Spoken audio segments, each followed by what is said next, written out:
Everyone. I'm Mary Lindsay, and I would like to call this meeting to order. Uh, it is 10 o'clock on the dot, so I'm excited to see everyone. Welcome, and I'm excited we got everyone on here at 10 o'clock that we unanimous quorum here. So, and then all of our TDLR uh, advisors. So, thanks everyone for coming, and so I'd like to call this meeting to order. So, Anna, we'll have a roll call. Yes, ma'am. Mary Lindsay, You here? Ron Jemison, Here. Natalie Enderman, Here. I would like to. yay, Nayland Holman, Here. Darren Peterson, Here. Laura Valdez, Here. Aurora Farthing, Salvador Flores, Here. Ledettrick Leonard. Here. We have a quorum, ma'am. Thank you. So we'll move on to agenda item C, the honorary license presentation for Shelby Stevens. Thank you. And this, I guess, Mary Winston will be presenting that. So welcome first. Thank you so much, Presiding Officer. Welcome first to the family members who have, and the friends and members of the community who've gathered together today to honor Shelby in this occasion and at her much too soon exit from this side, right? So someone once said, if you look good, you feel good. So this was no more better realized than when the world had set to pause with the onset of the COVID-19 pandemic. Our mobility was limited. We didn't know what was quite going on, but we knew that here within TDLR that folks still wanted to feel good, so they still wanted to look good. Shelby Stevens knew this. Her love for the beauty culture industry was apparent to her family and to her community. Today, we honor her memory of someone who was taken too soon. So we issued this certificate with our greatest appreciation in honor of Shelby Stevens. Throughout her young life, Shelby, through her dedication, fortitude, and her passion for cosmetology, inspired those around her. She was taken from us much too soon, before we could see the true depth of her talent. Therefore, today, the Texas Department of Licensing and Regulation confers an honorary license in her memory on this day, August 19, 2022. Now, here we want to have just a moment of silence from a 23-year-old woman who was just taken from us way too soon.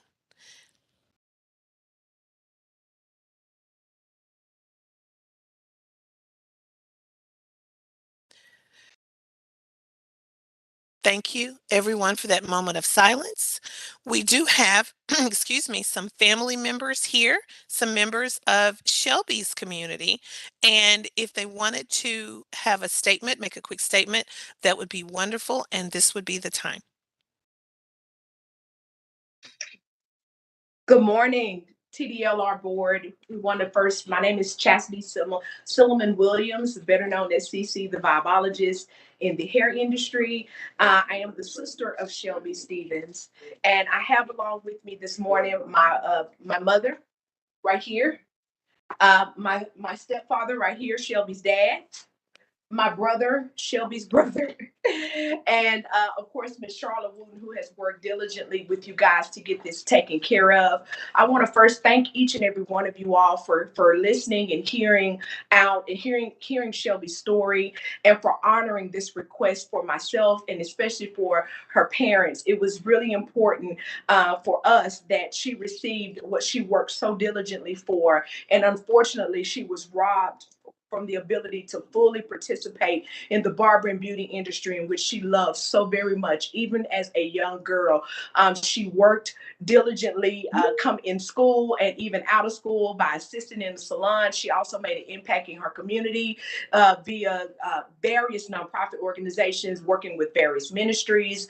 She just was a young 23-year-old woman who knew exactly who she was, what she wanted to do, and how exactly she wanted to get there. She saw the beauty industry as a vehicle to further push out what you were able to accomplish and overcome, and to also push the message of Christ even in the marketplace. So I just wanted to be able to take this time to really thank you. I'm fighting back tears because this is also the month that I received my license 21 years ago. So this is an honor for all of us. I want to see if her father has words, or my mother, and I know our time is limited, but thank you so very much for myself.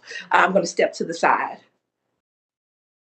To the board, I would really want to thank you guys for this honor. And I just, again, it is greatly appreciated. And she did work so hard to get her licenses.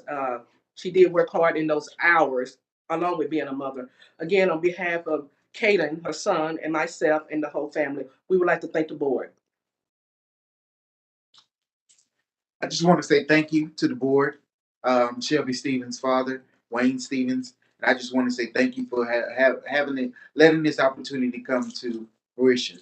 It was a great honor, and I'm very thankful for me and my family. Go ahead. Good morning, Charlotte Wooden, continuing education provider number 1859. I just want to say again, as everyone else has stated, thank you for this opportunity. I want to personally thank Ms. Lopez for diligently and faithfully communicating with me over the past 2 years in regards to the process and the status of this honorary license. I want to welcome, I'm bad with names, so please forgive me. The newly signee of my license. I'm sorry, I'm just a little thrown off. But thank you again for this opportunity. And we are a unit, and so I appreciate everything. And thank you again. Thank you, family, for being here with us today and for providing us this opportunity. Thank you, Yvonne Lopez, for bringing this to our attention. And with this, Miss Lindsay, we will continue with the meeting. Thank you again, family of Shelby Stevens. To Shelby's family for attending today. We're excited that we could honor her. Thank you. Really quick, I just want to say thank you very much to the family for sharing that wonderful message. We're very happy to have she's been part of us. I really appreciate that. And in regards to anything that you all need, we're here for you all. I appreciate that very much. Okay, so we'll proceed to item D on our agenda. For our board members, we need to approve our minutes from our last meeting. So we'll need a motion and a second. So you have the minutes, and are there any corrections or any additions or corrections to the minutes? Were you all able to preview them, board members? Yes. Yes. Ron Jellison, I'll make a motion to accept the minute. Thank you, Ron. Natalie Enderman, second. Thank you. So we have a motion to approve and a second. So Anna, will we call for a vote? Yes, ma'am. Okay. LaDetrick Leonard, Yes. Ron Jemison Jr., Yes. Natalie Enderman, Approve. Nayland Holman, Yes. Darren Peterson, Yes. Laura Valdez, Yes. Salvador Flores, Yes, ma'am. and Presiding Officer Mary Lindsay. Approved. The motion passes, ma'am. Thank you. So we'll progress on to our next topic, which is public comment.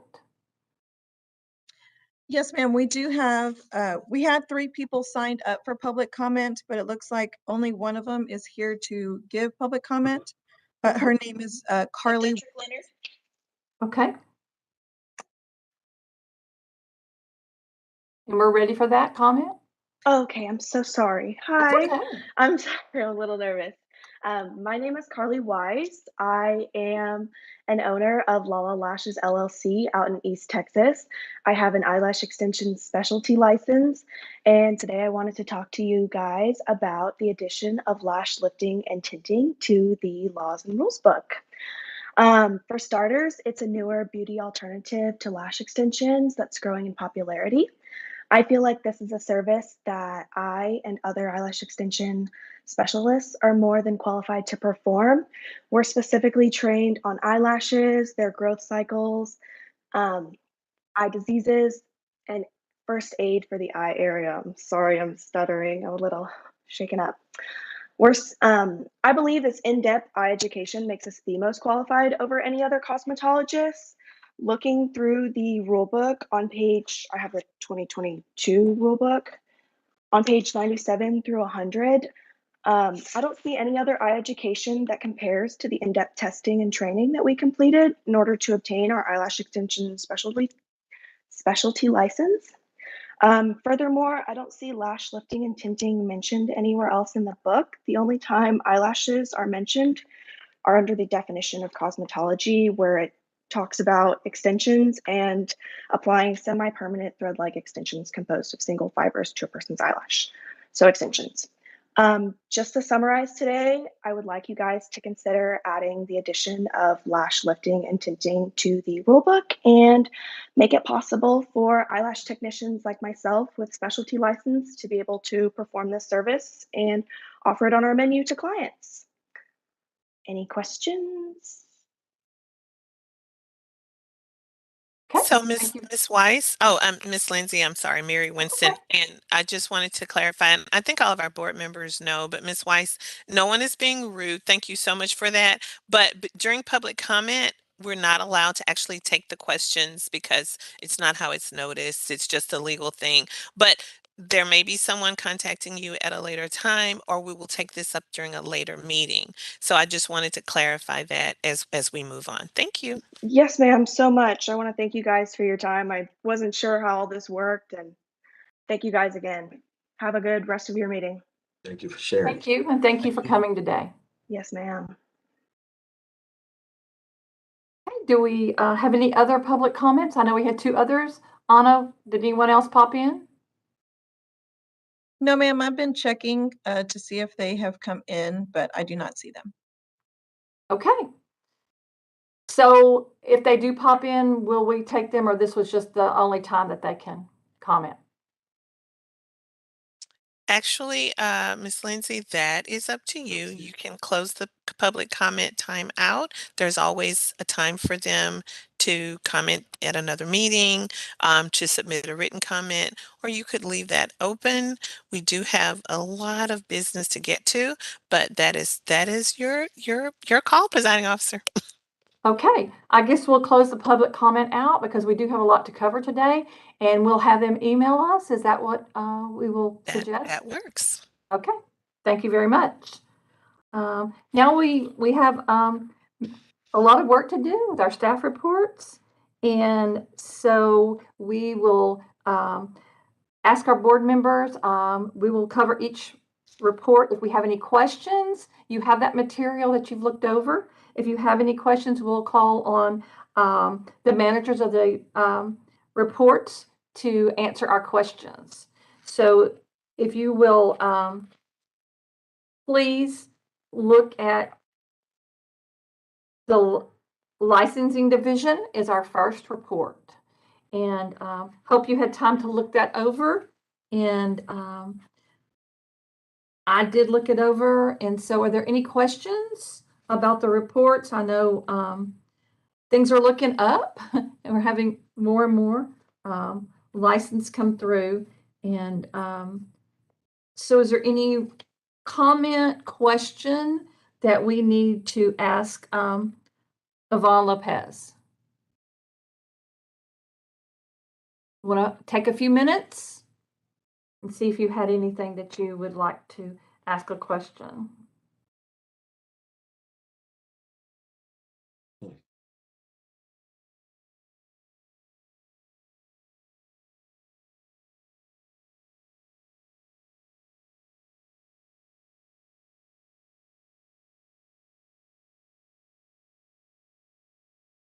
Okay, one more time, I'll ask, are there any questions on the license division report?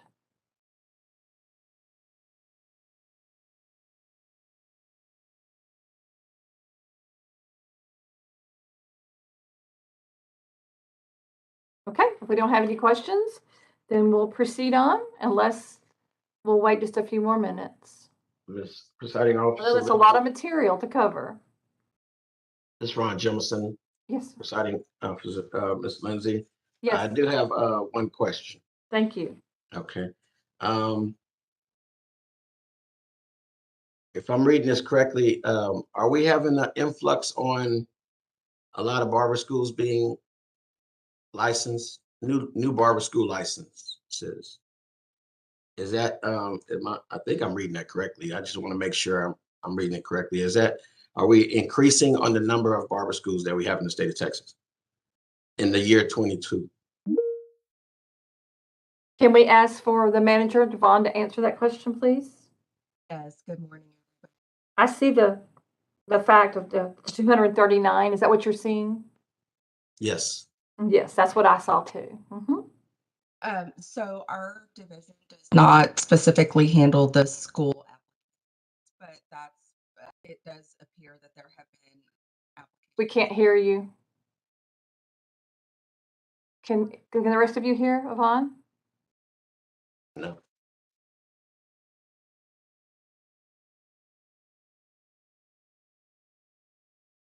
We can move. Have I lost mine? I can't hear anything. I can hear you. If you can hear me, you're going in and out. Is there a way you can move your mic closer to you? Okay, can you hear me? It's very faint. Strange. Okay, let me disconnect the. Oh, I can hear you now. Can you hear me better now? Yes. How about Okay. you, Miss Lindsay? Can you hear her okay? You want to speak up, Yvonne? Yes, can you hear me now? Okay, yes. Okay, sorry about that. That's okay. Okay, so the licensing division doesn't handle the applications for schools, but based on what our populations are, yes, it could be that some schools, I don't know that this would really occur, but it could be that some schools that had previously expired came back and renewed. It's really difficult to tell without digging. Okay. But the education and examination division might be able to speak better to that since they're the one who see those applications and do that thorough. Okay. And this is barber and cosmetology schools. It's not, I don't have that information separated, but if you'd like to know, where the increase was, I can get that information for you really quick. All right. Thank you. Any other questions? Any other questions on the board? Okay. Thank you. Y'all have a good day. Thank you. Now we have the report from the customer service.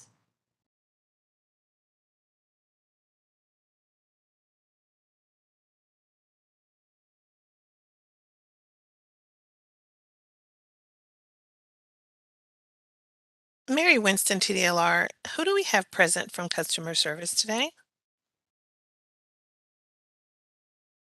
Good morning, Mary. It's Jacqueline Rush.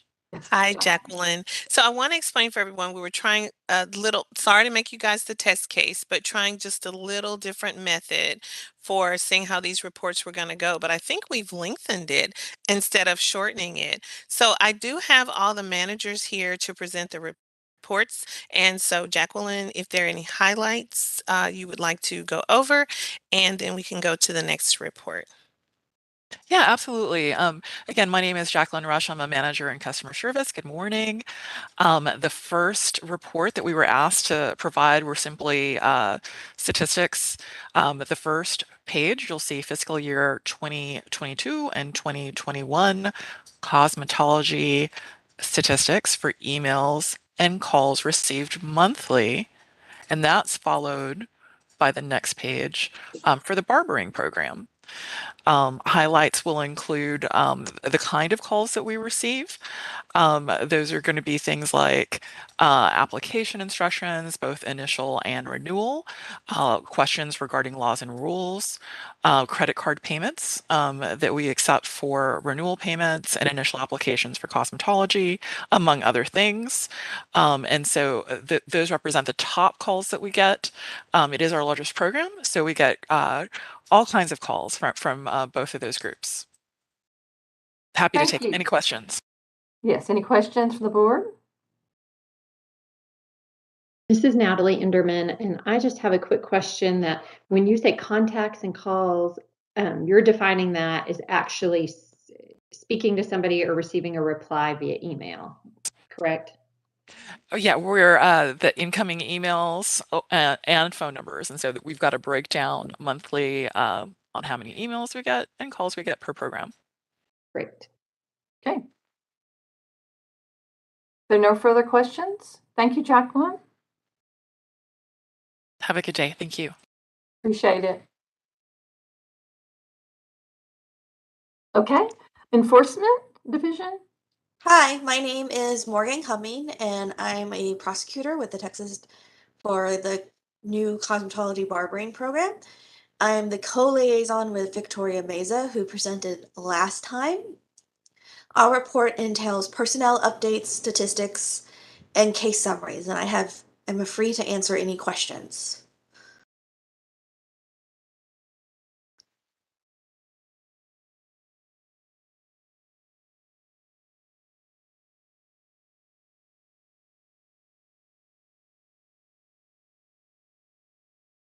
Do we have any questions for the Enforcement Division?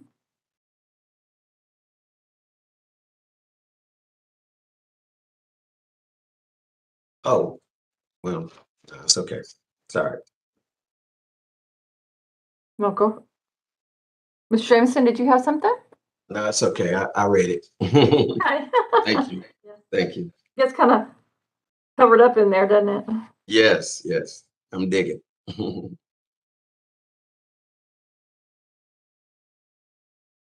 Yes, there's quite a lot of information in there. There is. But this is the typical information we share every time, so. Okay. Mhm. And again, Mary Winston here. We did try something new, but this enforcement, your body of licensees is the largest body that we regulate. And so the enforcement report, not meaning that it's worse in this industry, it's just there are more of you. So it tends to be a bit longer. So we will, if there are any questions, Mr. Jemison or anyone, please let us know. I will do. Okay, so if there's no questions for enforcement, we will go on to number 4, Education and Examination Division. Thank you. Rebecca's with us. Thank you, Morgan. Good morning, Chair and Advisory Board members. I'm Rebecca Adamas with the Education and Examination Division. And I just wanted to touch on a little something that we've got, coming up to assist this newly combined family, we'll call it. We've combined the two industries now, and we're looking into holding some informational summits in the upcoming months. So we're just asking everyone to please be sure that you are set up for all of our email notifications so that when we're coming to a town near you. As you know, we earlier this summer we launched a poll just to kind of see how where everyone was, what were the cities that we could hit. We will be, hosting them in Dallas, Houston. We're doing a virtual one because we know not everybody can travel. We know everyone has busy schedules, so that we will hold one in this type of format for everyone. We just want to let everybody know that we're going to be here for you to help with this transition, and assist with any questions that you have. Uh, Mr. Jemison, I wanted to kind of give you a little bit of background into the growth of the barber schools.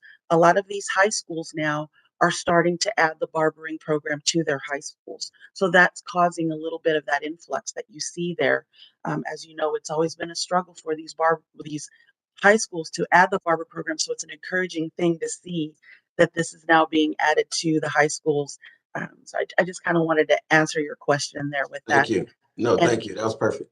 okay, and I'm happy to answer any other questions that any one of the board members may have.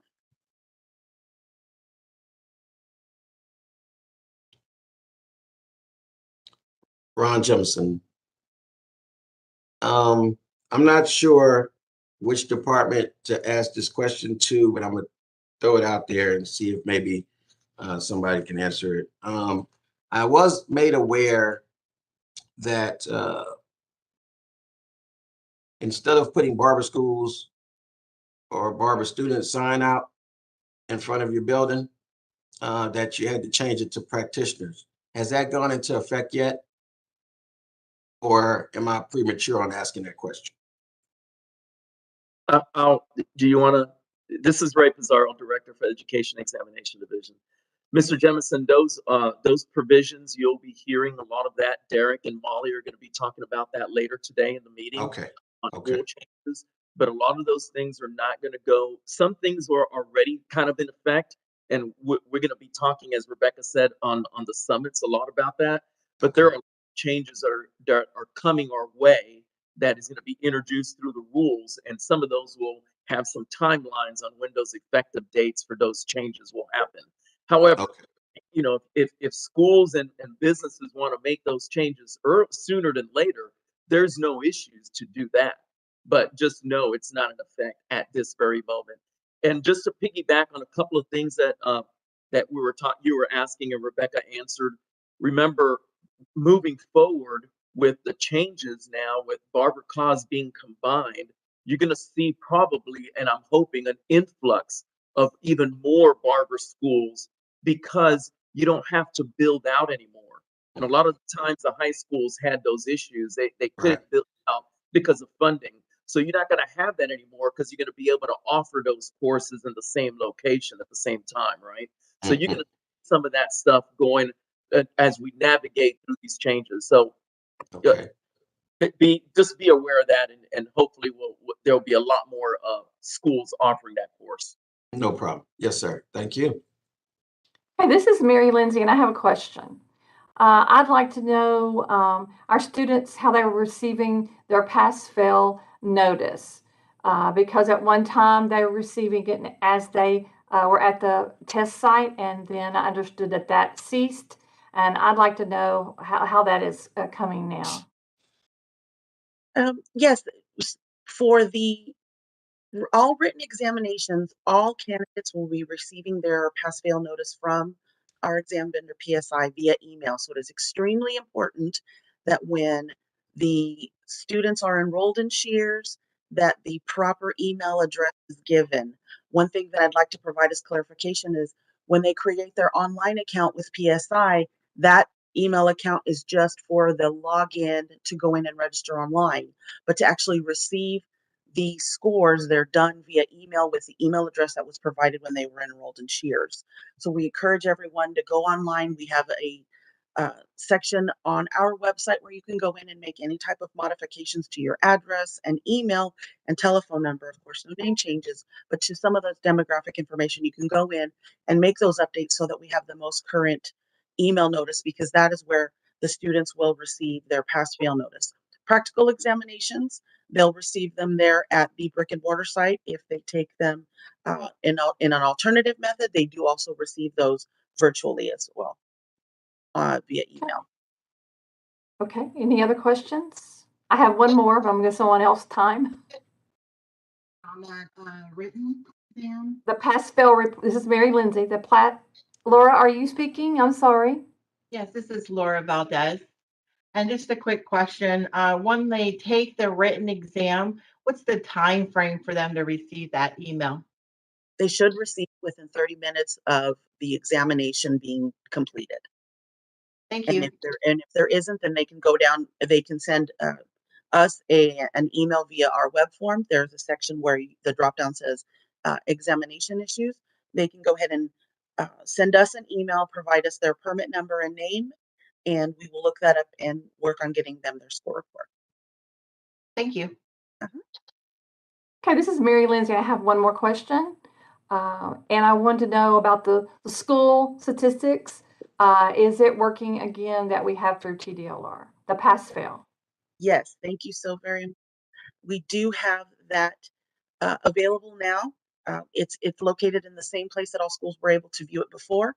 We finally have it updated and ready to go, so now schools can go in there and pull up those school statistics. Great, thank you very much. And that was exciting to hear. Through accreditation, sometimes we need those. Thank you. Other questions from the board? For education examination?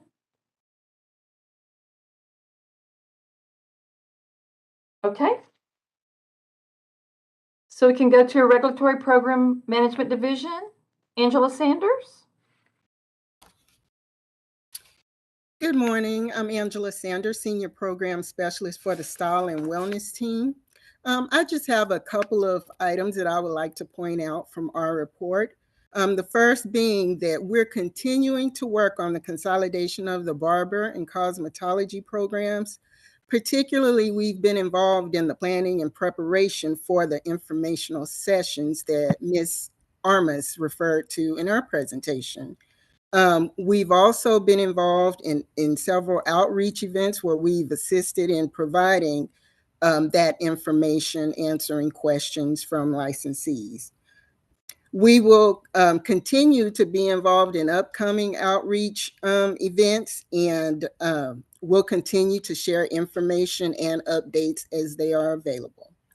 If you have any conferences, meetings, or association gatherings that you'd like for us to attend, possibly present, answer questions, please contact me or Sean O'Neill.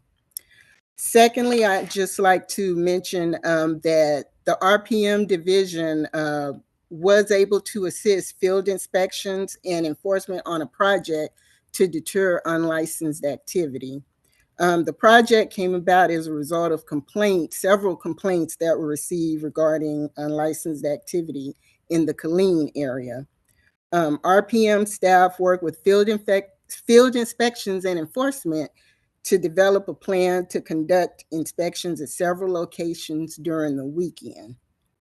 The RPM primarily functioned as a supporting role for this project, providing preliminary research and being available as a resource for the inspectors and investigators on the day of the inspections. I believe field inspections will have additional information regarding this project. So I'll be happy to answer any questions or take any comments regarding the RPM staff report at this time. This is Mary Lindsay. I'd just like to say thank you for traveling around and presenting at the different associations. I think it really helps when people can't travel, when they make these conferences, that you have someone there to answer questions, and we appreciate that. Oh, you're welcome, Ms. Lindsay. Questions from the board? Okay. We'll now go to field inspections. Pam2, Tran? Yep. Hey, my name is Kim Tran. I am a East Region Manager for the field inspections. As you see from our report today, we have personnel updates, inspection statistics, and current projects. And I would like to just to add into RPM reports regarding to current operations. The inspection took place on Saturday, August 6, 2022.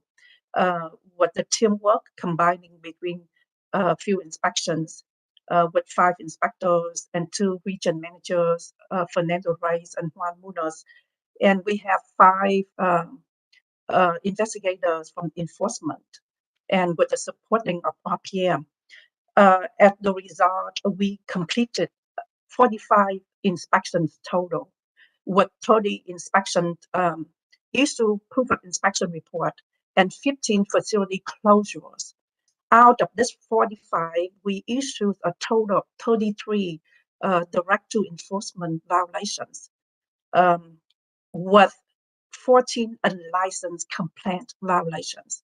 And the rest of them was issued to the facility or individuals. I would like to add in a little information for folks that may assume that we only perform inspections from Monday to Friday, and that is not correct. That's incorrect. We perform inspections 7 days a week, which including holiday and weekends. So that is end of our report today, and I'm happy to answer any questions that you may have. Any questions from the board? This is Mary Lindsay, and I have one question about the e-inspections. I see at the bottom of the report, and I've been notified by my inspector at the school, so I'd like to understand that a little bit better. Did you report out on that? Yes, ma'am. The e-inspections, we starting to implement the new system on July 25th of 2022. Right now, we are applying to the inspection on massage program. At the end of this month or on September of 2022, we're starting to train all the inspectors on inspections, and we will apply it to the Barbering and Cosmetology programs. The e-inspection will help us with preventing human errors, and it's gonna save us times on writing the report. We store all the violations in the program. So instead of writing each violation, or instead of writing the owner or school information, we just select the name and everything will pop up. It's the same thing with violations. We just select the code of violations and this will come up with the language on there. So hopefully with this inspection, it's gonna save us time, and it will allow us to better serve the public, and the licensees. And it will increase the efficiency and standardize the data we collect for each inspection. So in layman term, we will not have a physical inspection, it'll just be an e-inspection? We physically gonna come to your location, but instead of writing the proof of inspection, we use an e-inspection. You still would come and visit, it'll just be electronic? Yes, ma'am. We won't have our yellow form anymore? Correct. That we sign off on. Is that what you're saying? Yes, ma'am. So instead of write the proof of inspection report, the hard copy, we will email the stuff, the proof inspection report to your email. When I saw e-inspection, I thought like we did before during pandemic, we'd have to scan everything and send it in. And I was just trying to understand that better. And I hope the other schools got something out of that. Thank you. You're welcome. More questions?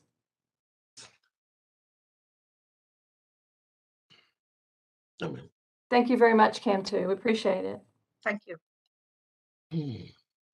The only other thing I'd like to say, and that's a burning desire right now when we're talking about field inspections and inspectors, and Mary Winston may tell me, Miss Lindsay, you need to talk to me, but I have this idea that sometimes, and especially at the school sitting, and the other board members can correct me if I'm wrong, that sometimes we have trouble with inspection, understanding what's going on with the education and examination. And so I hope that in the near future we can work, and it's such as like the instructors still being on our accreditation approvals. That was kind of hard for some of us to understand. So I'm hoping that they can work together to make sure that the inspectors understand that when they come to the in the school inspections. So thank you for listening to that.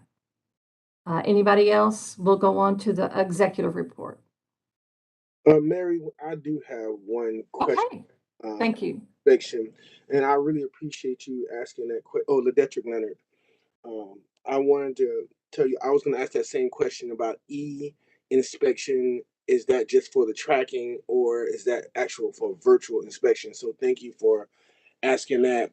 But to add to that, I was wondering, with this new system in place with the tracking, and it's still being virtual, would that expedite inspections happening more often for new establishments, whether that be school or um, salon barbershops? Would that speed it up? What would be the major benefit from the um, licensing holder perspective for the tracking? Would we get the information faster? What could we get it booked faster? What would be the upside? I think that's a big question, Ms. Cam too.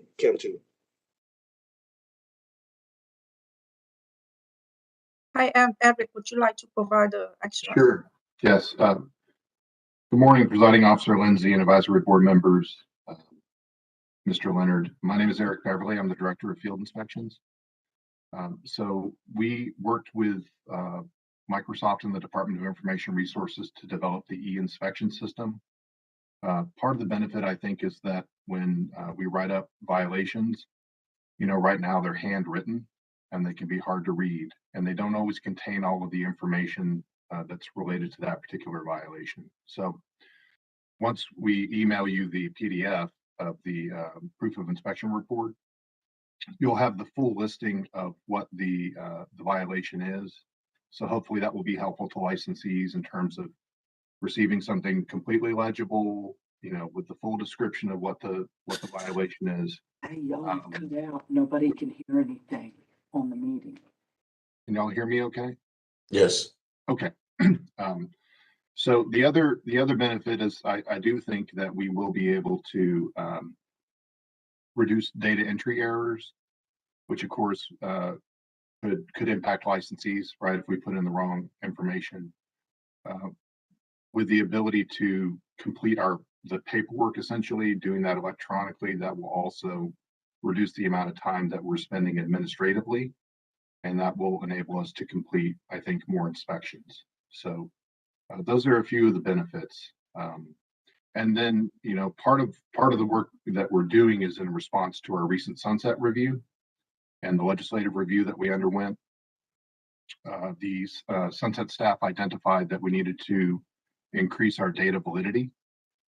And they also had concerns that certain businesses were able to continue to have low-level violations, and those weren't being escalated. And in addition, there were concerns that there was not enough of a compliance monitoring, that licensees actually were making the corrections that were needed. And so the new system will enable us to better monitor those incidences and better respond to them in the future. Thank you so much for that, Mr. Beverly, and thank you for letting me ask that question, Ms. Lindsay. It's my pleasure, Mr. Leonard. Thank you. Okay, we're ready to move. Mary Winston for our executive office report. Natalie Enderman, can I ask one more question? Sure.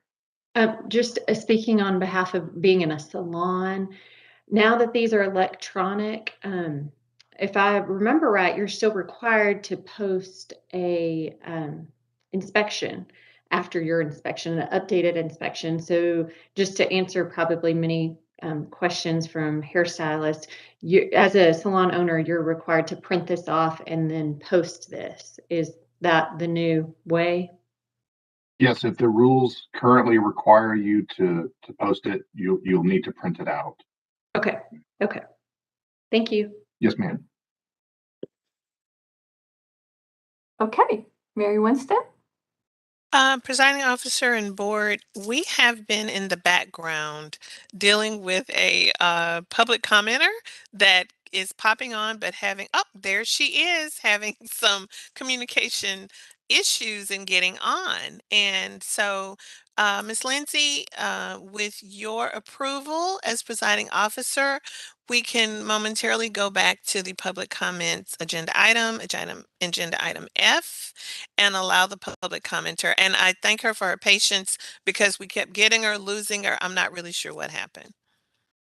Yes, of course, I approve that we can have that comment. I do know I'm hearing some voices that we're having some trouble with everyone hearing. So I'm sorry about that. I don't know what's happening, but I can hear some and some I cannot. So yes, public comment. We'll go back to that.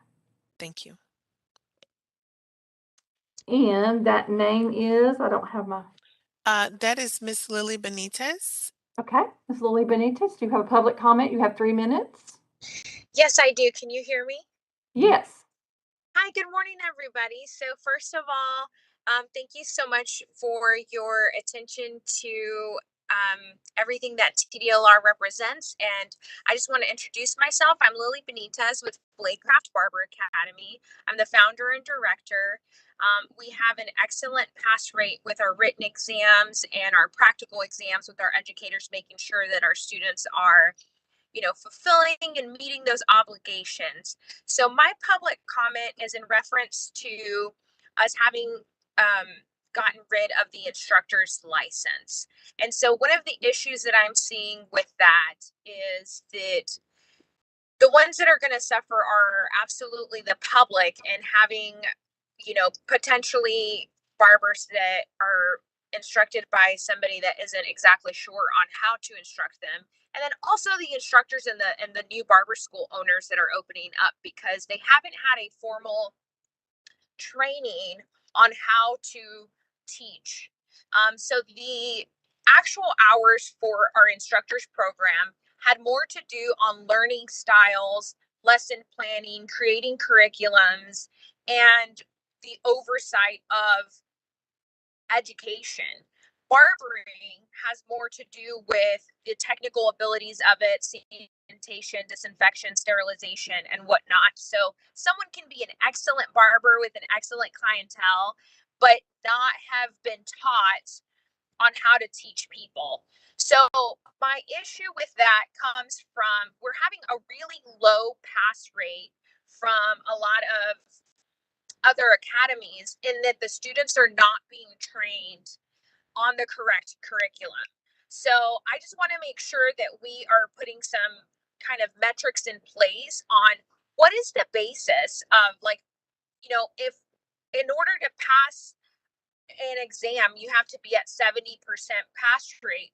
What is that for the schools, right? Because TDLR, we all have access to what the pass rates are for the written exam and practical exams for every school that's out there. So I just want to make sure that we are using the data that we already currently have to hold schools accountable to establish what that minimum requirement is for the students passing.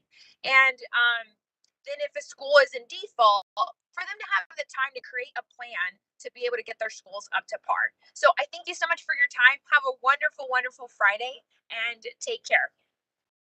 Okay, thank you, Ms. Benitez. Thank you. Okay. We'll go back to Mary Winston. Thank you, Presiding Officer Lindsay. For the executive report today, I just want to say that the last time we met, we were at the cusp of our new executive leadership, that Mr. Brian Francis was officially retiring, I think, that day, and the new leadership was taking the helm. Since that time, our executive director, Mike Mendez, has begun and continued to lead the agency, along with the help of Christina Kaiser, the Senior Deputy Executive Director, Mr. David Gonzalez, Executive Director, and Mr. Hemant Macon, Chief of Staff. And we do have Mr. David Gonzalez here today. If he would, he always says, Mary, I'll add color commentary. But if he has more than color commentary, he's the boss and he can tell us what he wants to tell us. So just making that statement. Sunset is on the agenda, but sunset has come and gone. And the main thing to know is that we have been continued for 12 years, which is the ultimate check mark on sunset, because they come around at maximum the 12-year mark to make sure that the agencies are doing what they're supposed to be doing and are effective for the licenses that they issue and regulate. And TDLR did a deep dive, and we were found that yes, we need more work. We have things we need to work on, and believe it or not, we really do enjoy hearing that because we want to do better. But it was also really good to hear that we're doing good enough work for them to say, continue on. Bill implementation. We're going to cover some of that. And when we get to later on in the meeting with Mr. Burkhalter, with Molly, Miss Feudel. Molly's my friend, so I'll say Molly, and I don't want to act like I'm not being respectful. Miss Feudel. So, so I won't take up much time on that. But strategic planning, that update was when we met last time, we were just sort of kicking this off when we were in the midst of the COVID epidemic, when it was new, the pandemic. We had to do this virtually. So we could not go out as we had before into the different cities to ask you, our licensees, and the public, what are we doing well? What can we do better? What would you like to see? How can we change, and what would be best effective for your industry? We were this time out, we were allowed to get out there, and we did go to several cities within the state of Texas. So we could talk specifically to the providers, to the public. We sent out emails and information and listserv invitations, and we conducted several sessions in several cities to get feedback on where TDLR needs to go and what you would like us to put forth in this next legislative session. Communication outreach statistics. This is provided by Mr. Josh Stroder, who is our web administrator, and it gives us just a little snapshot of a view that lets us know how many times the public is going to your specific page. And it looks like here we have over 800,000 views in the last 6 months. Again, you're our largest licensee body, and that is almost 4,500 views per day. The majority of those views are from a smartphone, which lets us know that what we already know. You guys are working. And so you have your phones next to you and you can look these things up. And you're not necessarily able to take the time that you're taking today to sit at your desktop computers. The top reasons for visiting the site is how to apply for an operator license, continuing education's requirements for license renewal, medical spa frequently asked questions, cosmetology laws and rules, and how to apply for a cosmetology salon license. These statistics are taken along with many others as we work to enhance, improve, and rework our website so that it can be more effective for staff and our external partners, which is the public and you guys as the practitioners. If there are any questions, please let me know. And Mr. Gonzalez, David, if you had anything you wanted to add. Thank you, Mary Winston. David Gonzalez, Deputy Executive Director. Just appreciate that we're getting to see y'all again. Post-pandemic is feeling a lot better when we get to see y'all in person. I actually made the trip with many of our staff for the strat planning, and I was really impressed and enthused to see people come out again to share with us their thoughts from the barber and cosmetology programs and all the other programs we regulate. We really cannot do our job without getting the feedback from the advisory board members, from the work groups, and from the public that we serve. So it is really important, these advisory board meetings that y'all participate in, the feedback that we get on these rules that we're putting out there. A lot of these rules are coming up because of the statutory changes. It's very important. In fact, it's critical that we get your feedback if we're going to do this right. We think we need to do a pretty good job. The Sunset Commission says, hey, we're going to keep you around for 12 years because we think you're doing a good job as well. But it doesn't get done without the public's feedback and without this advisory board giving us some directions. So please, if you're listening to this YouTube broadcast and you think there should be more people involved, more public commenters, you need to talk to your friends. You need to tell people that I know it's a Friday, you're busy with work, but this is important stuff. So just don't want to lose that involvement that we have from the public, because This serves a lot of our industry members, and we really need the help in doing a good job. So thank you. I know I can be verbose. That's why I've been delegating some of the reporting to Ms. Winston. I can talk all day. I love our programs. I love what y'all do for us. And y'all have a good afternoon. Look forward to the rest of the meeting. Thank you, David. Okay. Any questions for Ms. Winston from the board? David, for David? Mr. Gonzalez, I guess I should say, like Ms. Winston said. Okay. So we're going to go to work group updates. And I guess my name's on the agenda, so I'm up for the health and safety work group. And I wanted to thank Angela and Sean for working with us on April the 11th from TDLR. They helped us get this meeting going, and we talked a lot about alcohol. This was the health and safety meeting, and it was brought to our attention that we needed to look into the use of alcohol.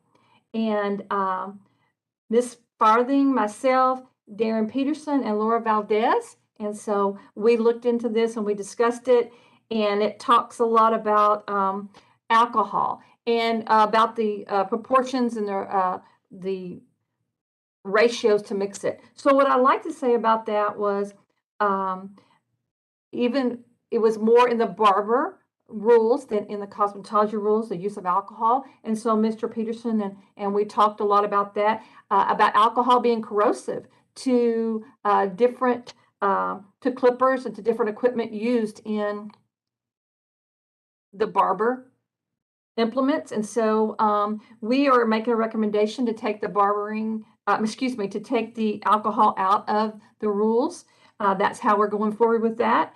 And of course, for the mixing ratio, we could not find evidence that told us the best mixture of alcohol to kill bacteria. So there was no immediate information that we could go with the bleaching solutions. And so what it says is to follow manufacturer's directions. Of course, when you get into alcohol now, there's so many strengths and so many different. So that's why we said go back to manufacturer's directions. So it also, we had a recommendation about the work group said the rules to align with the establishment equipment that they're using, because some people don't use alcohol at all or even different types of, disinfectants. I want to just strike alcohol out of there and put disinfectants. The disinfectants needed should be for the type of equipment you're trying to disinfect. So we have any questions? So alcohol is going to be taken out. And if we do ever see it, it'll be according to manufacturer's directions. I do have a question, but it'll be farther on in the new drafted rules because alcohol's still in there. Mr. Jemison? You're muted. Sorry about that. Ron Jemison. So this is just the recommendation, correct? Correct. All right. This was just a work study group that's studying alcohol, so we've made a recommendation to take alcohol out as a disinfectant. Okay. All right. And so if we do go forward with the recommendation, do you know when that will go into effect? If we do, I understand that it would be in the new draft of the rules, and Mary Winston, you might help me with that. Yes, that please. won't be this September, it would be next September. Am I correct? So we are going to go through the different time frames in the next section when our general counsels just specify this as well as everything else. No problem. Okay. Thank you. Great So work. it would be a while. Great work. Great work. Any other questions or comments, Mr. Peterson, or anyone that was on that group with us? Laura Valdez? No comments. Anything you'd like to say? Okay.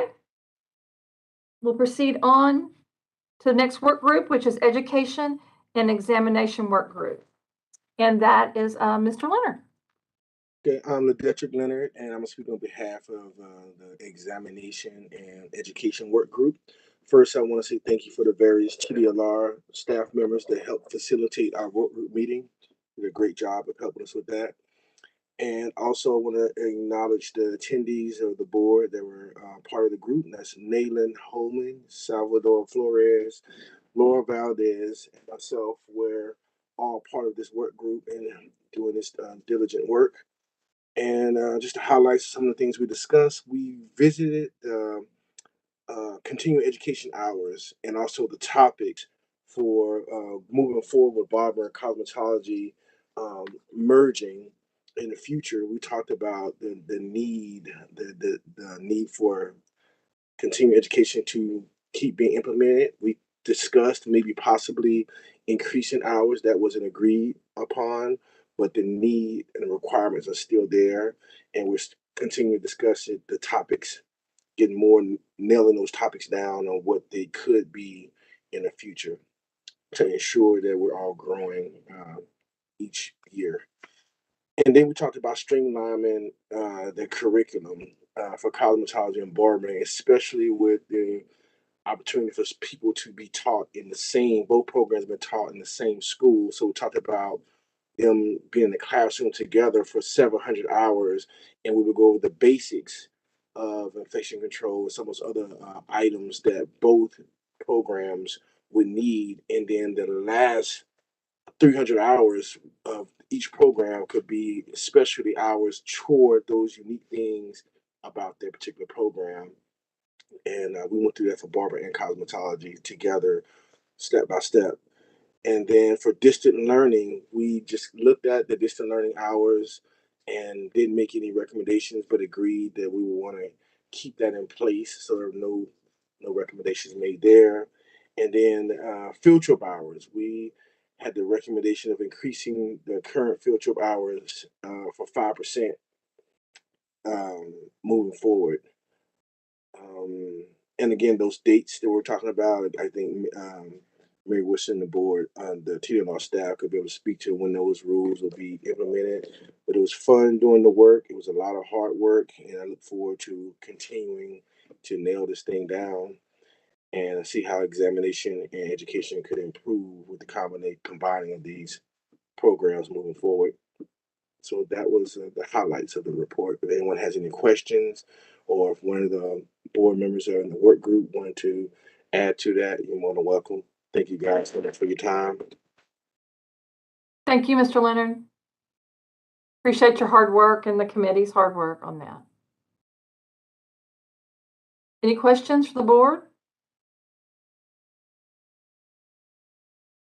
Of course, this is Mary Lindsay, and my mind is going crazy over this, separating the students for the 300 hours. I'm sure it can be done, but I have all kinds of questions in my mind, and I'm sure that's going to come up later, and we're going to be working with that and how we're going to master that as far. And of course, I already have topics to be taught in that 300 hours and where I move to, and so I understand that all will come later. Any questions from the board? Laura, I just would like to add on to what Ledrick said. It was really a pleasure working with everyone. I think that meeting was, the work group was very efficient and neutral about new ideas and coming together.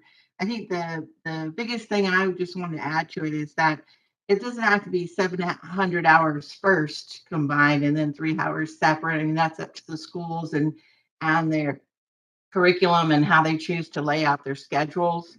It's basically saying the topics that were the same for both barber and cosmetology can be taught together in the same room if you choose to.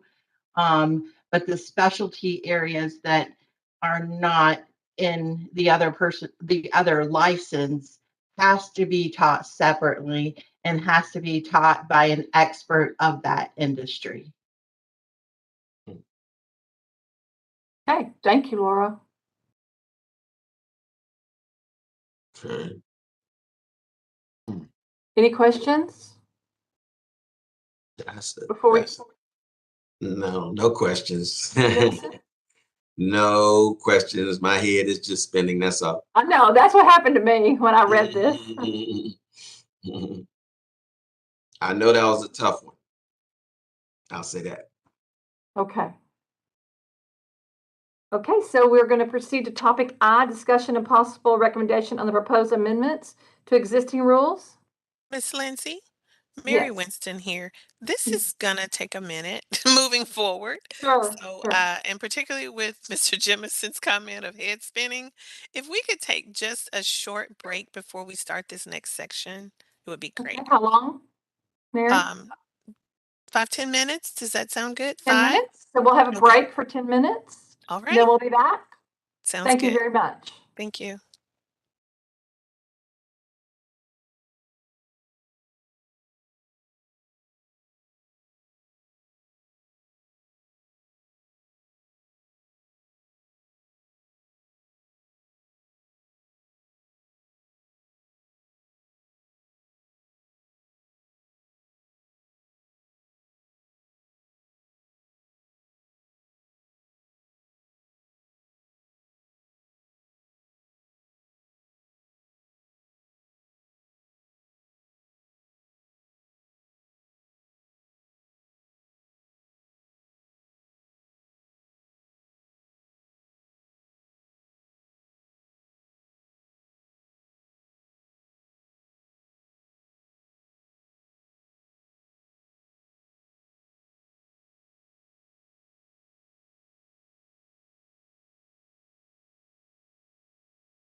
are missing a couple of our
Proceed.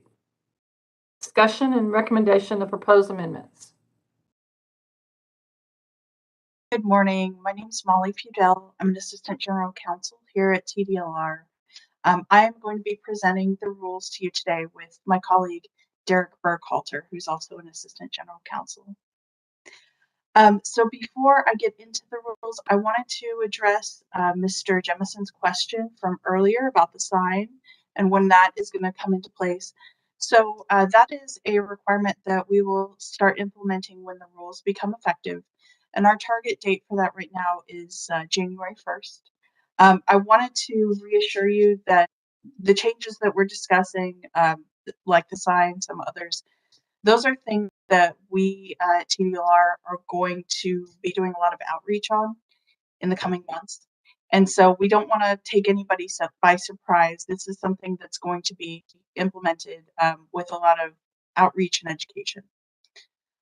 So with that, I will go into the rules presentation.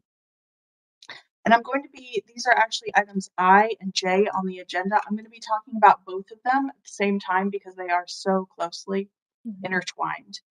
And because this is such a large rule package, maybe the largest one we've ever done, instead of sharing the rule text on the screen, I'm going to share a summary of what the rules actually do.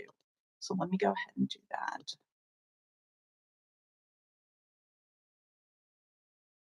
Okay, here we go. All right, so these are the rules that implement HB 1560. And by the way, at the end of this presentation, since this is your first time looking at the rules, at the end we will ask for your recommendation to proceed with publication and that 30-day public comment period. Then you will see the rules again with those comments. So to give you an overview of the changes made by House Bill 1560, barbering and the barbering program and the cosmetology program are going to be combined into one program. It's going to be called Barbering and Cosmetology, appropriately enough. And under this unified program, barber and cosmetology counterpart licenses are going to be consolidated into one license type. So to give you an example, instead of there being barbering schools and cosmetology schools, there's simply going to be schools, a school license. And that's going to allow the school to provide instruction in both disciplines, barbering as well as cosmetology. And then in terms of establishments, instead of having a barbershop license and a beauty shop license, there's going to be an establishment license. And there's going to be specialty establishment licenses as well. And the establishment license will allow the business to provide services in barbering as well as cosmetology. So there's not going to be that need for a dual license anymore.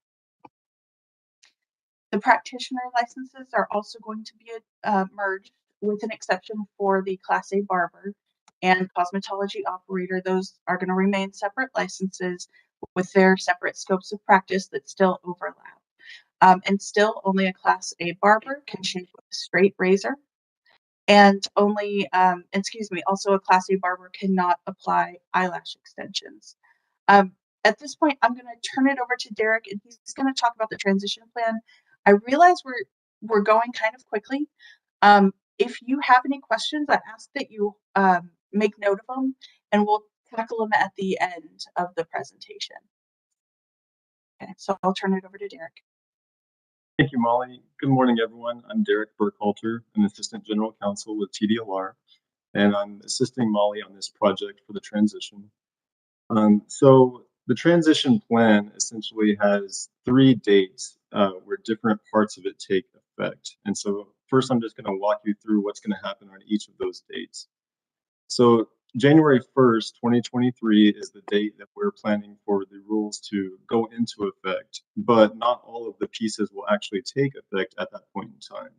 So at that point in time, TDLR will still be issuing barbering and cosmetology license types as they currently exist. The actual license type change will not take place until September 1st, 2023. So licensing will stay the way it is currently at that point in time. What will change is that practitioners, establishments, and schools will have new, updated, and uniform standardized health and safety standards and equipment requirements. So regardless of whether they hold a barbering or cosmetology license, they will have the same health and safety standards and same requirement standards and things like that. So we've attempted to make that uniform at that point in time to implement that piece. And so establishments at that point in time can provide both barbering and cosmetology services with either license type. It won't matter. And because of that, the dual shop license becomes unnecessary because you can do both services with either license type. The requirements for barbering and cosmetology schools and establishment licenses will also be standardized across both programs at that point in time. And those applicants can choose whether they want to either have a barbering or a cosmetology license, but practically speaking, it will make no difference because again, they will be able to provide both services. The requirements for barbering and cosmetology practitioner licenses on January 1st will mostly remain as they currently are. Applicants will have to meet the requirements of the current barbering and cosmetology laws and rules on January 1st. Now, phase 2, the next important date is August 1st, 2023. The new curriculum standards will go into effect on that date, and the idea is that it's just in time for the fall semester, so schools will know what curriculum standards will be in place.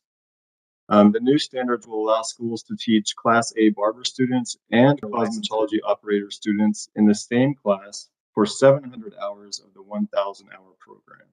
So that will be part of the new curriculum standards. And they will also include the course requirements for the hair weaver / esthetician license, which was newly created by HB 1560. And finally, the third important date is September 1st, 2023, and that's essentially when everything else comes into effect. So on that date, all existing barbering and cosmetology license types will transition to the new license types for the unified barbering and cosmetology program. So licenses change on September 1st. Also on that date, the department begins issuing those new license types under the new rules and statutes that are in place. And finally, on that date, schools can request approval to provide barbering and cosmetology courses. So that part is delayed until September 1st. And up until that point, schools will only be able to provide the single type for their license. So barbering schools will provide barbering, cosmetology schools will provide cosmetology, but on September 1st, any school can apply to the department to provide any service. So that's the overall kind of summary of how we expect the transition to take place. With that, I'm going to pass it back over to Molly, who's going to lead us through some rule highlights. Thanks. All right. So the first rule highlight is transition provisions. So at the very beginning of this rule draft, there are going to be transition provisions that specify for each license type, barber and cosmetology license type, which BAC, that means barber and cosmetology license type, it's going to convert to on that date of September 1, 2023. That's when our database converts everybody to the new license type. And then also what services they can offer until that license conversion happens. There's also going to be an exemption for barber schools to allow them to continue to operate without having to build walls to separate the classroom from the laboratory area. This exemption is going to expire when the school is relocated or if its license expires for more than 18 months. At that point, it would have to build the walls to separate those areas, just as every other school is required to do that. So also in these rules, we're implementing the part of the bill that standardized age and education requirements for practitioners. So you may know under the old barber statute, there was a requirement for applicants that they were at least 16 years old in order to get their license. Under cosmetology, it was 17. So under these rules, it's going to require a minimum age of 17 years old. And that's just to ensure we're not creating any sort of human trafficking issue by choosing a lower age. The bill also removed general education requirements. So not talking about the hours that have to be earned at a barbering or cosmetology school, but talking about, for example, under the barber statute, requiring that 7th grade of completion. And then under cosmetology, it used to require a high school diploma or GED. That's been removed from the statute. And the rules reflect this just to provide access to disadvantaged applicants. There's also provision for financial responsibility for private school applicants. This is a provision from the statute and it applies to new school applicants. It does not apply to existing schools. So new private school applicants will have to provide a financial statement showing that the school can operate for 12 months without relying on student tuition. Again, this is from the statute and this protects students while also being a little more forgiving than the standard that is imposed by accrediting agencies. We also believe it provides flexibility for applicants that might have fewer financial risks, but also have lower costs to balance that out. There's also a change to continuing education, and you heard from the Education and Examination Work Group. This is something that they looked at. So under the statute, barbers are now going to have to start completing CE. The hours are going to be 4 hours of CE per license term. That's currently how it is under the rules for cosmetologists, and it's going to apply to barbers now too. That 1 hour of sanitation is going to stay. That's going to remain unchanged. The CE requirements are going to now include an hour on human trafficking prevention. This is something that is a little bit different than how it's currently done. So currently the CE hours, if they're not on sanitation or law rules, they have to include information about human trafficking, but there's no time associated with that. So we have that 1 hour now minimum time that's associated with that. And then also mental health awareness is added as an approved CE topic. This is something that was suggested by the Education Examination Work Group, recognizing the opportunity that our licensees have when they are interacting with a client while providing services. I believe the work group recommended that this be a mandatory topic and increasing the hours from 4 to 5 hours. However, with a population of barbers coming over and just getting used to completing CE period, we felt like this was not the right time to increase the hours, but to get them used to completing CE in general. In terms of how we're going to implement this for the barber licensees, they're going to be exempt from this until renewals beginning September 1, 2025. That sounds like a long time from now, but the way that works is we're giving them a full license term from September 1, 2023 to September 1, 2025 to get all of their continuing education done. Molly, real quick, can you zoom in a little bit? I think some people are having difficulties reading. Oh, I apologize. Yes. Is that a little better? I think so. Can everyone read okay? Okay, I'm seeing. It's good. Great, thank you. Okay, so I'll move on to substantial equivalence. So this is referring to applicants who have a license either out of state or a different country, and they want to come into Texas and get the Texas license. So for the Class A barber and operator applicants, work history can count for up to 300 hours of education. This is a provision that's already in the barber rules. It's 500 hours right now. It was intended to be roughly a third of the required hours. So when it was 1,500, it was a third. Since it's gone down to 1,000, we're bringing it down to 300 to bring it back into that proportion. And it's working very well under the barber rules. So this is something that we brought over to apply to cosmetologist applicants as well. For inspections, we're changing from periodic to risk-based inspections. This was in the statute, and this is something that actually applies to nearly all of TDLR's programs. So the rules are going to reference Chapter 60 rules. Chapter 60 is a chapter that applies to all TDLR programs, and it's going to standardize those inspection requirements across the programs. In the responsibilities of establishments, this is something that the Health and Safety Work Group looked at. And they're standardizing these equipment requirements based on the services provided at the establishment rather than the type of license that is held. And this makes more sense with the barber establishments being under the same rules as the cosmetology establishments. So for example, even though the barber shops are going to have the same license as a cosmetology salon, they're going to be establishments. They're not going to be required to have a shampoo bowl unless they provide certain services that would require that. For example, doing a permanent change to color or structure of the hair. And I'm going to go ahead and turn it back over to Derek. He's going to talk about more of these rule highlights.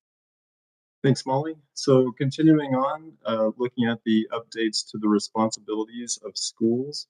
So effective January 1st, 2023, the requirements will be updated and standardized across barbering and cosmetology schools. So examples of the really substantive changes, just a few of those are: first, high school cosmetology schools will no longer have to report student completion of 500 hours of high school coursework, as this part was repealed by HB 1560. Next, barbering schools will no longer be required to provide their students with a supply kit. Instead, schools may provide a kit to their students or may just ensure that their students have sufficient equipment for the curriculum.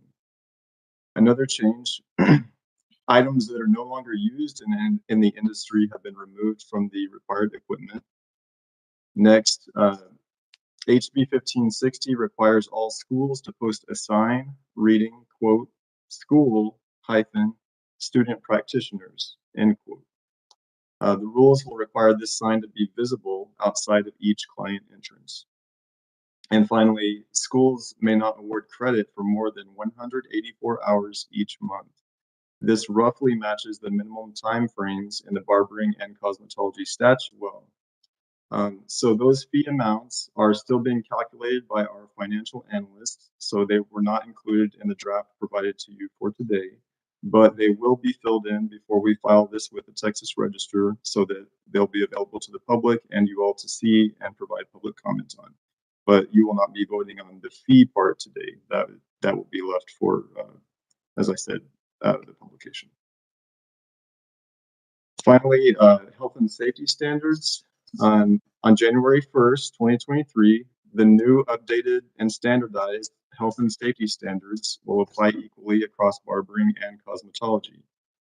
Now, as we discussed before, one change resulting from the update is that barbers will no longer be allowed to use alcohol as a disinfectant. Cosmetology had eliminated alcohol as a disinfectant a while back. And the Health and Safety Work Group agreed with keeping this as the standard for both industries. The work group also recommended requiring EPA registration for all disinfectants, including chlorine bleach, unless there is a shortage of EPA registered disinfectants.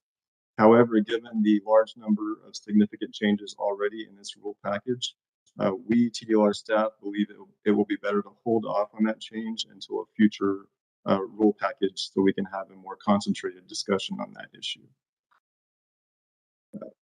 Moving on to the new curriculum standards, and again, these will take effect August 1st, 2023. Before that date, the curriculum standards will remain largely intact as they currently exist because we will still be issuing the old barbering and cosmetology license types. But after August 1st, 2023, the new curriculum standards for all practitioner licenses will take effect. And just to go through a few of these substantive changes that were recommended by the Education and Examination Work Group.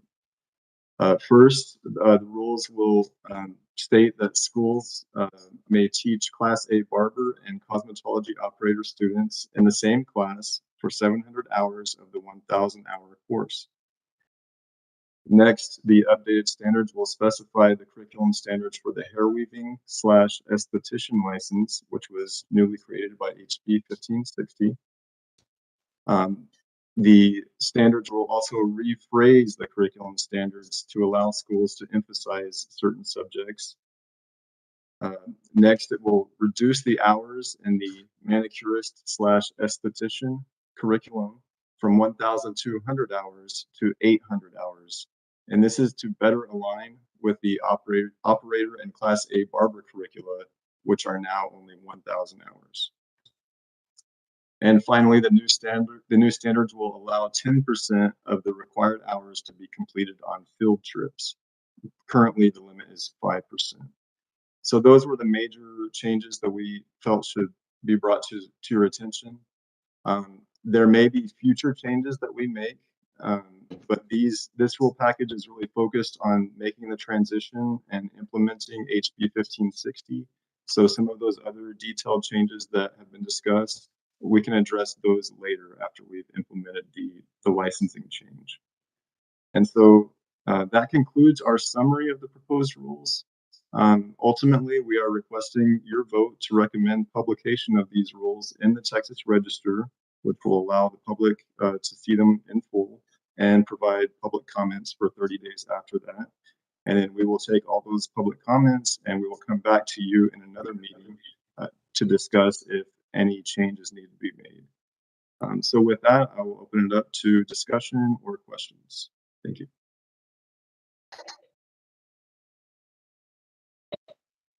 Laura, I have a question. Questions. First, I'd like to know, can we get a copy of the summary that you just shared? Because it's a lot easier to note than what we got. Yes. And then will someone who holds both a barber and a cosmetology license have to keep both licenses up and do the CEU hours for both of the license and pay the fees for 2 licenses? If you're talking about a Class A barber and a cosmetology operator, Yes. then because their scopes of practice, although they overlap, they are slightly different. They will have to maintain those separate licenses. Thank you. You're welcome. I guess Mr. Flores, I think, was first with his question. Yeah, really quick. Thank you so much for that information. I think this outline was very well done. My question is, I know our colleagues are probably wondering, this is a lot of information. So will this be publicized where they'll be able to go back and look at everything? Because I would want to do that also if I was out there in the industry, so I can make sense of everything that was mentioned today. And if so, where will they be able to find this? So this is going to be publicized on our website. We're also going to have outreach. We talked a little bit about the summits. I think there's going to be more outreach that goes on. And then also your field inspectors that you see just, at your place of business, they're going to be educated on this. And so it's going to be an approach from a bunch of different directions as far as educating folks on the changes. And I want to go back to the earlier question. Thank you to Rebecca Armas and Ray Pizarro. They wanted to point out that CE for Class A barber and cosmetology operator, that CE will count towards both licenses.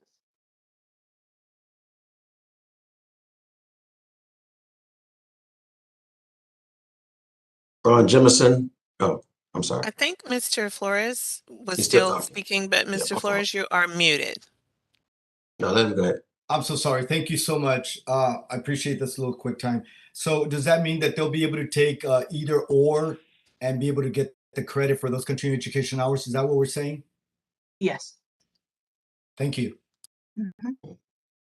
Mr. Jemison? Yes, Ron Jemison.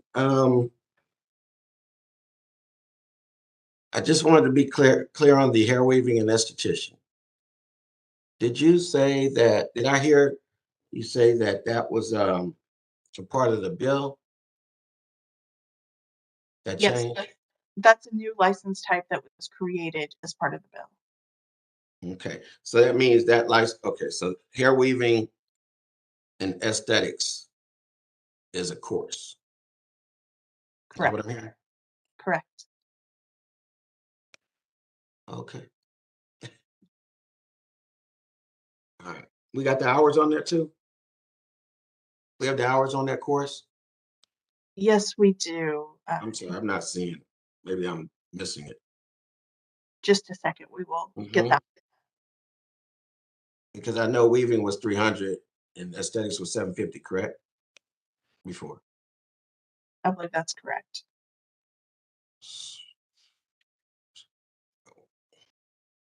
And we just reduced the one for what was that? Weaving and not weaving, aesthetics and wait, what was it? I'm sorry. I saw one that was it was 1,200 hours, but it got reduced to 800. Right, that was the manicurist. Manicurist. Right, And manicurist and aesthetics, right? Which yes. makes a lot of sense.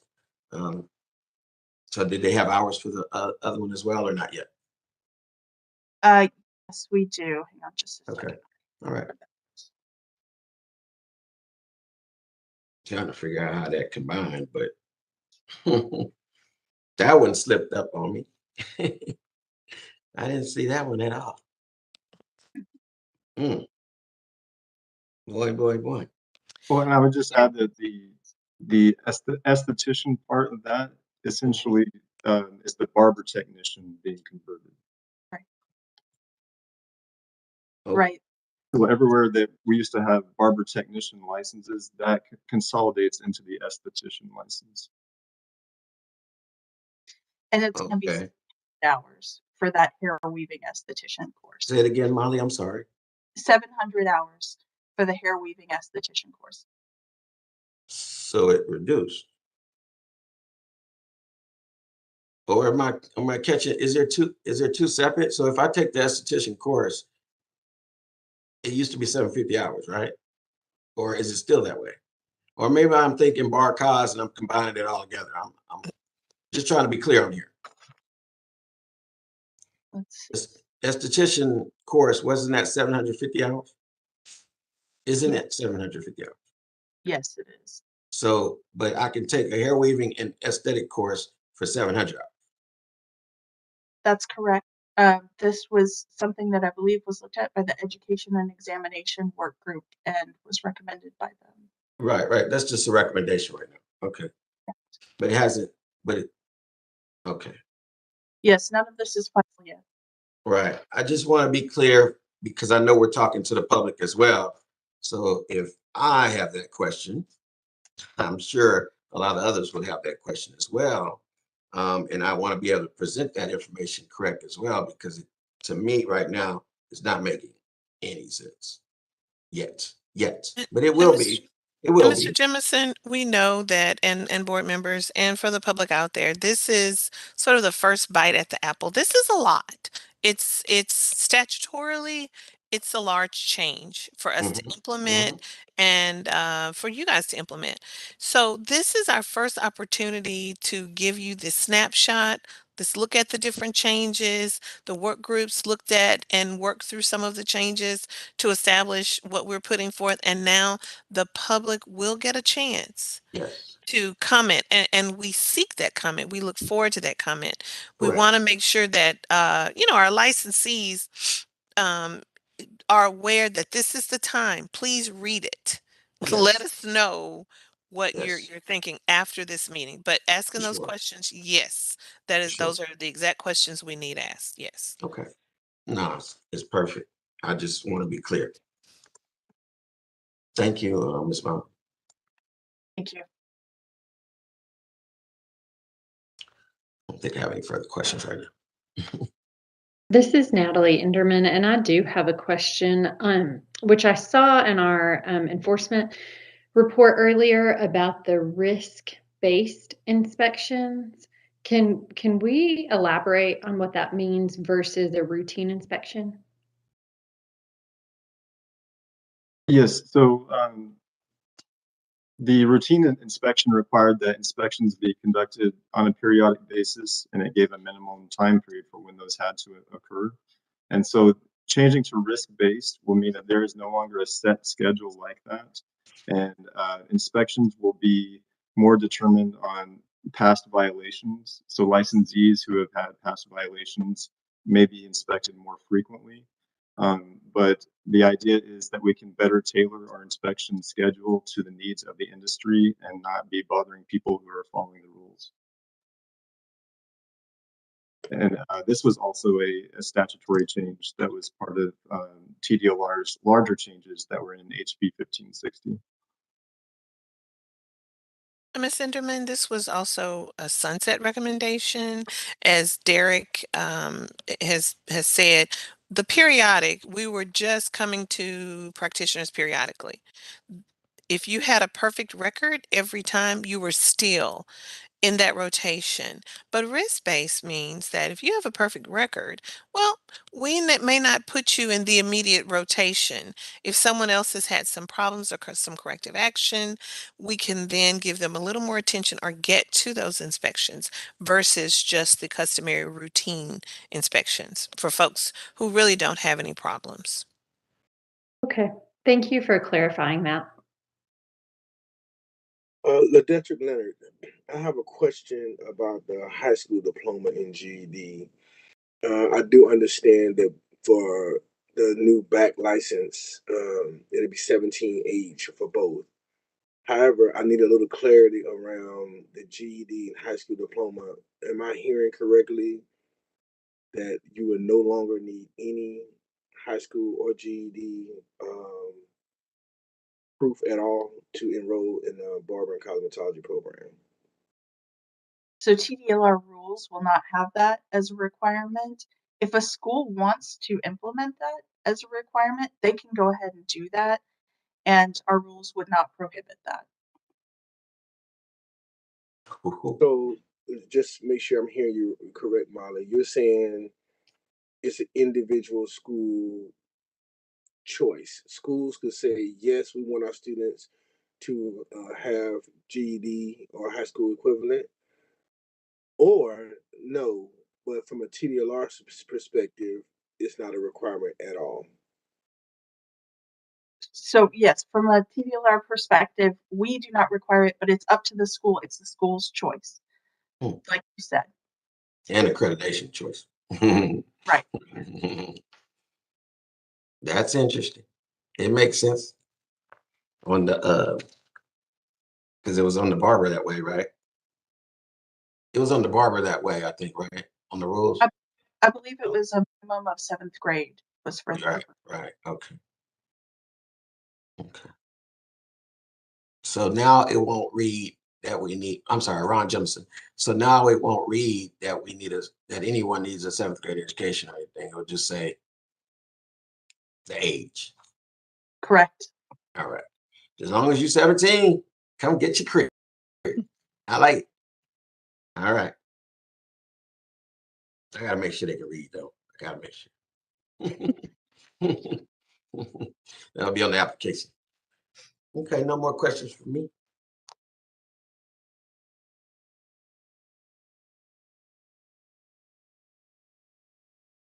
A quick comment, please. Looking at the perspective as a whole, I just want us to just think about this for a little bit, or just consider that as we start making these decisions. When you think about it in the aspect of a school, I just want us to make sure we understand that we might possibly, not that we will, we might possibly have students that maybe will not want to finish high school or quit high school, because they want to say, we have the opportunity to go to a school that does not allow us to have a GED or high school diploma. I want to think about that, and I want us to think about that, because that is something huge that would be a big concern for myself, thinking as an educator, what would be the outcome of that in the long run? I'm just thinking long term, just FYI. Thank you.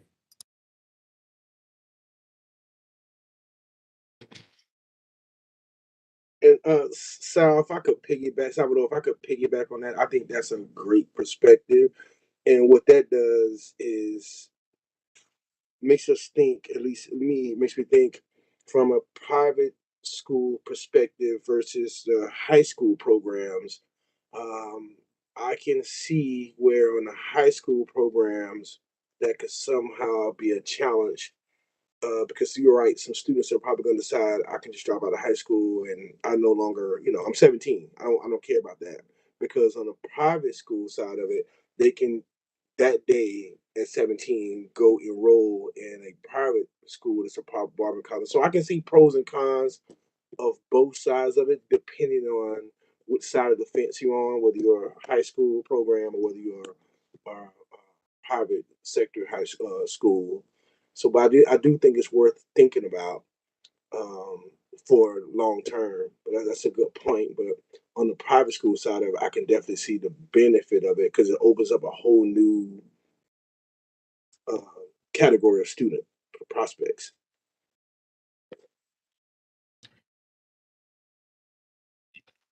Yes, if it'll probably decide on accreditation though. Am I correct? Because accreditation, you would still have to have high school diploma or GED, right? Now, I think so. as of now, Yes. these changes could probably impact some of that. Oh, I'm sure. But yeah, because barber schools have been allowed to do that for a long time. And so I guess with us merging right now, a lot of things were, opening up to come together on that. So it's going to be interesting to see. But I know that for myself, Ron Johnson, I'm sorry, when we got into the barber side of it, of the education side, I do know when I read that rule, because I didn't know that all my life about that you can go to school with a seventh grade education. It did open up some opportunities for people to get a career. It did. Um, the concern was probably more so on if the person could pass the exam. That was more of my concern that I had. But I remember when we opened up in 2011, I actually used it to my advantage in the marketing side. And I think a lot of people started thinking I had the hookup for that, that because I wasn't asking for a high school diploma or GED, but we still were able to give some people some careers that might not have thought they had a chance to get a career, and that was the benefit of it. But I do see the concern on both sides where we're going to have to really use our good judgment as in the industry to go forward to make sure that we're still promoting the education, like you said, because education is the key, and we want our youth to still be educated and not just dropping out of school at 16 or whatever age, so they can go to school. Because I get a lot of calls for that right now. Once people start finding out, of course it goes around. When the pandemic hit in 2020, for sure, because everybody was at home on their computers, and I had a lot of mothers and fathers calling me, asking me, once they found out that you could go to school at that age, so they were trying to keep their kids busy and active at that time. And so we did get a lot of people come to us at that time to go to school at that age.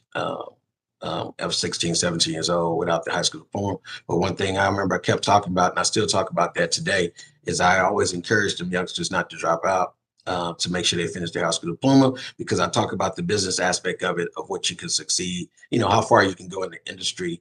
I said, don't think that you don't need to be educated in order to be a successful entrepreneur in this business, in our industry, that, you know, but it does sound funny when you hear it, because it seems like it dummies our industry down a little bit when you hear it. And, you know, we've always been, I know I've always felt that, you know, that our industry was looked down upon by people at one time.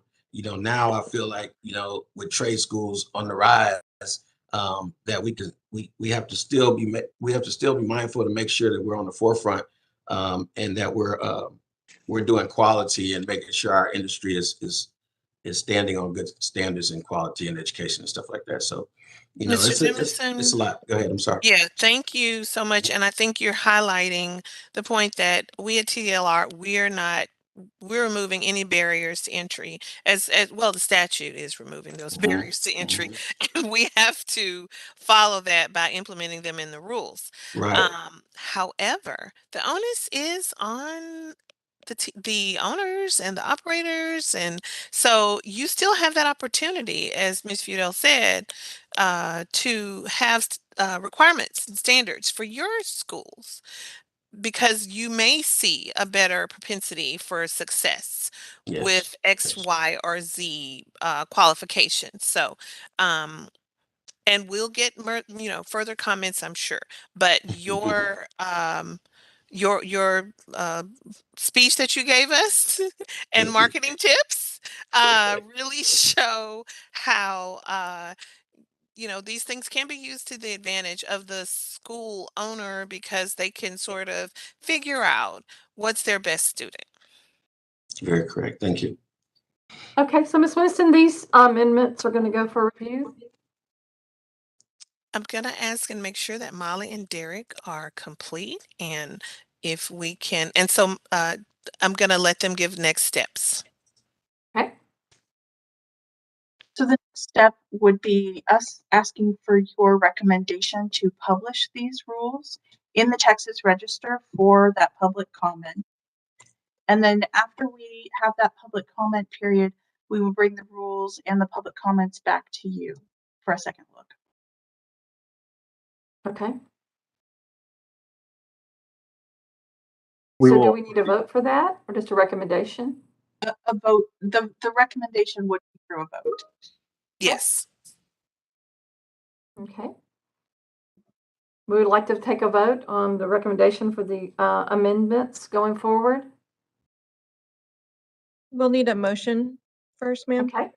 We need a motion from the floor, please. Is there an or? I'm sorry, Miss Presiding Officer, Miss Lindsay. Is there an or on that question, or is that the question? Or No, that is the question. Okay, because I thought I heard Ms. Fidel say that, or we can say that we wanted to come back for public comment. Is that what maybe I heard it wrong? I'm sorry. I thought I understood that this will go for public comment and then they'll come back. Okay. Correct. All right. So, Okay. and Ms. Valdez, did Ms. Valdez have a question? Yes, she's put her hand up.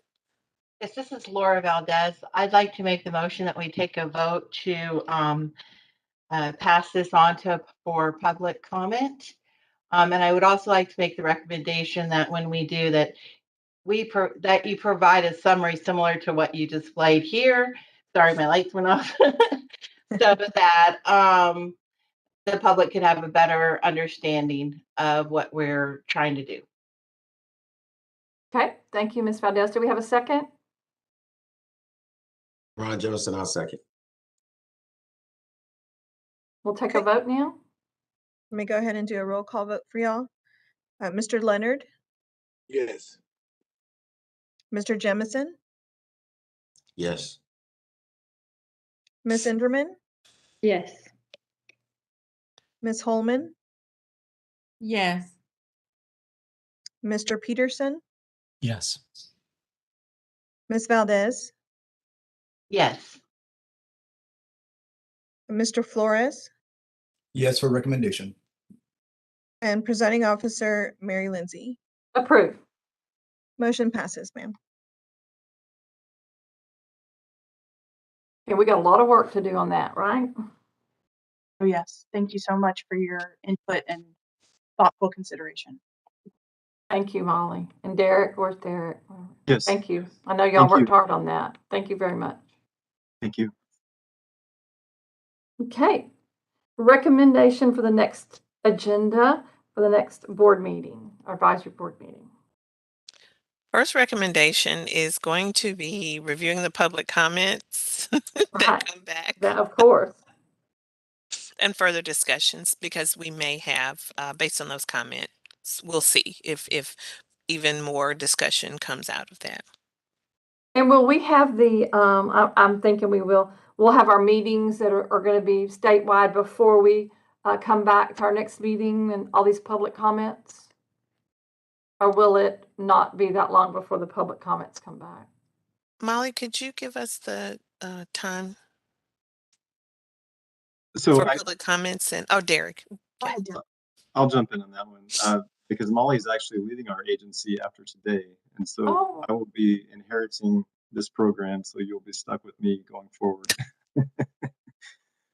So we're hoping to have these filed for publication in the next few weeks. We will send out notices to everyone as soon as they are published and with links to where to find the documents. The public comment period is for 30 days. And so after it's actually published in the Texas Register, 30 days later, the public comment period will close.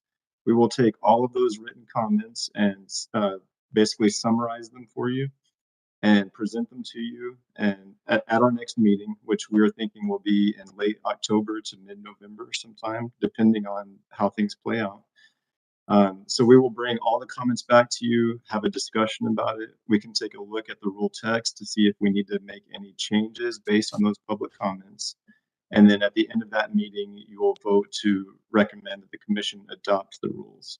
And then the rules will go to the commission probably for an early December meeting. And there will be the discussion there as well about all the public comments. There will be more opportunity for people to provide written and oral public comments at that point to the commission. But once the commission adopts it, the rules will go into effect. We're planning January 1st. Okay, sounds good. So public comments will be on our agenda for the next meeting. And then any other items that's from the floor that you would like to ask to be put on the agenda? I know that will take us a good while, so public comments may be our next meeting, right? And if we have other items that come in during that time period, we can address those too. Definitely. This is David Gonzalez, Deputy Executive Director. So I prefaced what I was talking about the involvement of public participation. When I started this meeting, I saw there was 97 YouTube viewers. It's gone down to 75. And again, I do realize it's Friday. Everybody's working, getting their jobs done. But if we're going to be successful, we need to, as Mr. Jemison was suggesting, as Ms. Valdez was suggesting, review these items, get your yellow highlighters out, get your red pens out. We're looking for the feedback to make sure that we're on track. I want to congratulate our staff and particularly Molly, who is moving on to greener pastures, for the work that they did to get this document in front of you, because it is comprehensive. It is the largest rule package that we've had to do since I've been here in 26 years. So it's important to go through the details and make sure that we're addressing all the things that are necessary. So yes, the next meeting will be a public comment review fest is what I expect. That's right. Okay, our next topic is discussion of date and time the next board meeting. Derek has given us a bit of a timeline, so it's going to be late October or early November, and we can get Anna to poll everyone for a date that's good for everyone, just now that we have like a general time frame, and we can do that before the meeting. Okay, sounds good. Anything else before we adjourn? Just really quick, will this meeting be held also virtual again, or was face-to-face, either or? It more than likely will be virtual again. That was one of the changes that we did get statutorily, that we are allowed now to do the virtual. And it does help when we have folks that have to come from all over the state of Texas. So we don't reimburse, we aren't allowed to. And so hopefully we're saving this money, and time is helpful to all of you. Thank you. Okay, thank you. Any other questions, concern before we adjourn? Okay, we can adjourn this meeting at 12:07. Thank you all for attending. Oh, Mr. Jemison? Yeah, I got a quick one real quick. I'm sorry, Ron Johnson. I just want to be clear again on that item that we just passed through, that discussion we just had on that recommendation. Yes. We do have time before legislation, am I correct? Well, we have now time for so public comment will come in. As Derek said, they have 30 days. Once that's posted, it's not even going to be posted yet, but then there'll be 30 days for the public to comment on this. Then we'll set a meeting. There'll be time for our general counsels to review all the public comments. We've had several hundred public comments before, depending on what rules were in place. And so they need time to do that. Well, Derek does. Molly's leaving us. And so we'll set another meeting. We're going to come back and we're going to talk about this again with the public commenters' input. Right. Yes. Right. Okay. And So at that nothing time, is at that is in time. stone. Yeah. It's Nothing's still in not stone. in stone. At that time, whether you all decide, oh, this comment is great and this needs to be changed and TDLR can accommodate it, that will be reworked at that time if necessary. Then your recommendation would be to send it to the commission for vote. Now, once that occurs, and we're thinking, what, December, Derek? Yes. The time frame. At that time, after that time, it would become a permanent thing. So we have time. Yes. Okay. Just wanted to be clear for everyone. Yes. Thank you, Mr. Jemison. Thank you. Okay, we are adjourned we changed that to 12:09. Thank you all.